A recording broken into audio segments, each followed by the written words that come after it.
Ice cream শব্দটি শুনলেই চোখে মুখে এক গভীর আনন্দ এনে দেয়, আইসক্রিম স্মৃতিও উস্কে দেয়। আইসক্রিম শব্দটি শোনার সাথে সাথেই ছোটবেলায় শোনা আইসক্রিমওয়ালার হাঁকটিও স্মৃতির কানে ভেসে উঠতে পারে।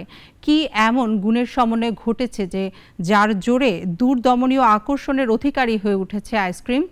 আর কবে কোথা থেকেই বা এলো এই আইসক্রিম? ডেস্ক রিপোর্টে দেখুন বিস্তারিত।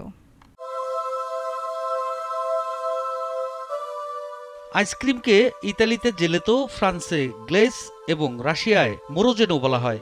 আইসক্রিমকে ফার্সিতে বলা হয় বাস্তানি। এছাড়া ফালুদে বলেও এক জাতীয় হিমায়িত মিষ্টি খাদ্য মেলে। এই ফালুদেকেই আমরা ফালুদা বলি। টোকিও থেকে তুরিন, ডেনভার থেকে ঢাকা, গোটা দুনিয়ার মানুষই পছন্দ করে আইসক্রিম। আইসক্রিমের অপ্রতিরোধ্য আকর্ষণের সাথে তুলনা চলে এমন খাদ্য বা অন্য কিছু খুবই কম মিলবে। প্রথমত, আইসক্রিম অতি মজাদার।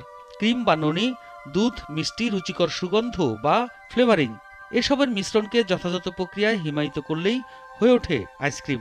আইসক্রিম মস্তিষ্কের আনন্দ অনুভবকারী অংশগুলোতে তৎপরতার তরঙ্গ বইয়ে দেয়। এ কারণে আইসক্রিম খাওয়ার পর মানুষ প্রায়ই খুশি এবং তৃপ্ত অনুভব করে। সত্যি এটা অবাক করার বিষয় যে কেউ আপনাকে আইসক্রিম খেতে দিলে দ্রুতই আপনার চিত্তে আনন্দের নহর বয়ে যায়। আইসক্রিমের সাথে জড়িয়ে রয়েছে নানা ঘটনার আকর্ষণীয় ইতিহাস। চীনের সম্রাট থেকে ইংরেজ রাজা, সাবেক কৃতদাস থেকে চতুর ব্যবসায়ী, আমেরিকায় ইতালীয় অভিবাসী আইসক্রিম বিক্রেতাও রয়েছে এই ইতিহাসের লবকুশি হয়ে। বিলাসী খাদ্য হিসেবে বিত্তবানদের রসনার বাসনা পূরণ করার মধ্য দিয়েই আইসক্রিমের সূচনা। কালে কালে এর জনপ্রিয়তা ধীরে ধীরে ছড়িয়ে পড়ে সাধারণ মানুষের মধ্যেও। আমজনতার নাগালের মধ্যেও এসে যায় এর মূল্যমান। মনে করা হয় দুগ্ধজাত উপাদানের হিমায়িত মিষ্টি খাদ্য প্রথমে চালু করে চীন। আইসক্রিম বলতে যা বোঝায় তা বানানোর প্রক্রিয়া শুরু করে ইউরোপ। প্রধানত ইটালি ও ফ্রান্স, ইংল্যান্ড সহ ইউরোপের অন্যান্য দেশেও রয়েছে। পরবর্তীতে আমেরিকার পথ করে নেয় আইসক্রিম।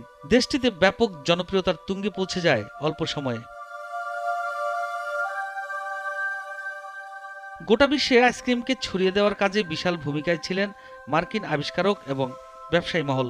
আইসক্রিম কোন সহ অন্যান্য ধরনকে জনপ্রিয় করে তোলে দেশটি। আইসক্রিমের বাণিজ্যিক কারখানাও মার্কিন ব্যবসায়ীদের অবদান।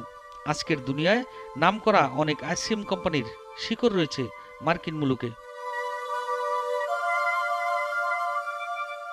আধুনিক আইসক্রিম উন্নয়নে গুরুত্বপূর্ণ ভূমিকা রেখেছে ননি বা ক্রিম, শরবত এবং নির্যাস বা ফ্লেভারিং।